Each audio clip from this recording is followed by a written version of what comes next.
जय जय श्री राधे। राधा दामोदर भगवान की जय। कार्तिक महीना अनंत फलदायक होता है। इसमें किए गए जप तप दीपदान हवन मंत्र जप बहुत ही फलदायक होते हैं। तो आज हम 35वें अध्याय का पाठ करेंगे। ओम श्री गणेशाय नमः। श्री विष्णु लक्ष्मी हरि भगवान की जय। शौनक जी पूछने लगे कि दूसरे का दिया हुआ पुण्य मिलता है या बिना दिया हुआ मिलता है। सूत जी कहने लगे कि बिना दिए हुए भी मनुष्य को पाप और पुण्य दोनों मिलते हैं। सतयुग में एक के पाप और पुण्य कर्म करने से सारे देश को पाप और पुण्य मिलता था। त्रेता में ग्राम को, द्वापर में कुल को, परंतु कलयुग में केवल करने वाले को ही पाप और पुण्य मिलता है। एक पात्र में भोजन करने वाले को पाप पुण्य का आधा भाग, दूसरों की निंदा करने सुनने या मन में चिंतन करने से पाप मिलता है। एक पंक्ति में बैठकर भोजन करने वालों के बीच में से जो निकल जाता है वह छठे अंश के पाप को पाता है। संध्या समय सोने या बोलने से पुण्य का छठा अंश चला जाता है। दूसरे का द्रव्य चुराकर दान करने वाले को पाप मिलता है और द्रव्य वाले को फल मिलता है। बिना ऋण दिए मरने वाले का पुण्य धन के अनुसार धनी को मिलता है। उपदेश और सहायता देने वाला पाप पुण्य का छठा अंश पाता है।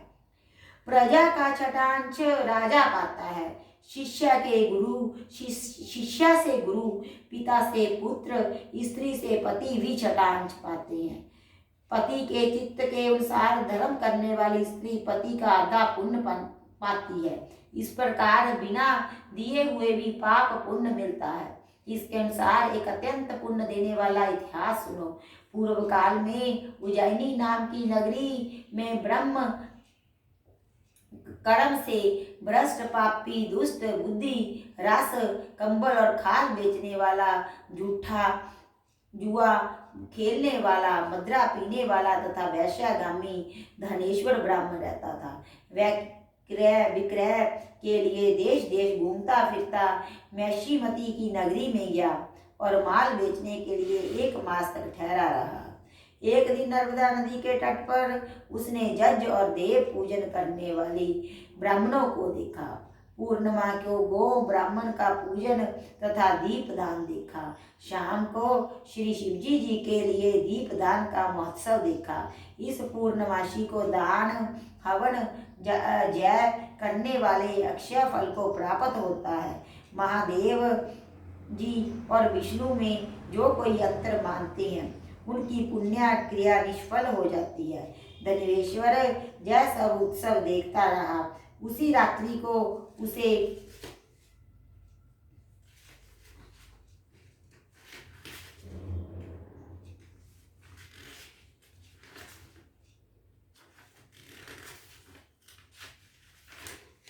सर्प ने काट लिया। तब कुछ मनुष्य ने उसके मुख में तुलसी दाल और नर्मदा जल डाला। इसके बाद वह मृत्यु को प्राप्त हो गया। तब यमराज के दूत उसको पाश से बांधकर मारते हुए जमपुरी को ले गए। चित्रगुप्त ने उसको क्रोधित दृष्टि से देखकर यमराज से कहा कि महाराज ये घोर पापी है। इसने आयु प्रायंत कोई पुण्य का कार्य नहीं किया। तब यमराज ने क्रोधित होकर अपने दूतों को आज्ञा दी कि इसको मुद्रों से मार मार कर कुंभी पाक में ले जाकर खोलते हुए तेल के कढ़ाई में डालो। दूतों ने ऐसा ही किया, परंतु कढ़ाई में डालते उबलता हुआ तेल अत्यंत शीतल हो गया। दूतों ने जब यह बात जाकर यमराज को सुनाई तो यमराज को बड़ा आश्चर्य हुआ। उसी समय नारद जी यमराज की सभा में आए और यमराज से पूजित नारद जी कहने लगे कि हे जम, धनेश्वर पापी होते हुए भी कार्तिक मास में व्रत करने वालों का सत्संग करके पुण्यवान हो गया है। अंत में नर्मदा के जल सहित तुलसी दल भगवान के भक्तों के द्वारा इसके कंठ में छोड़े गए और इसको विष्णु का नाम सुनाया गया। इसलिए इसके सब पाप क्षय हो गए। इतना कहकर नारद जी तो ब्रह्मलोक को चले गए और धनेश्वर कुबेर का अनुरागी धनजज हुआ, जिसके नाम से अयोध्या में भगवान गदाधर ने तीर्थ किया। पापों से नरक मिलता है और पुण्यों से स्वर्ग मिलता है। जो पाप कामना रहित है वह सूखा, और जो कामना युक्त होता है वह गीला पाप होता है। कार्तिक मास के व्रत से दोनों तरह के पाप नष्ट हो जाते हैं। व्रत करने वालों के दर्शन मात्र से अनेक जन्मों के पाप नाश हो जाते हैं। समाप्त। बोलिए कार्तिक महात्म की जय। जय जय श्री राधे श्याम राधा दामोदर भगवान की जय।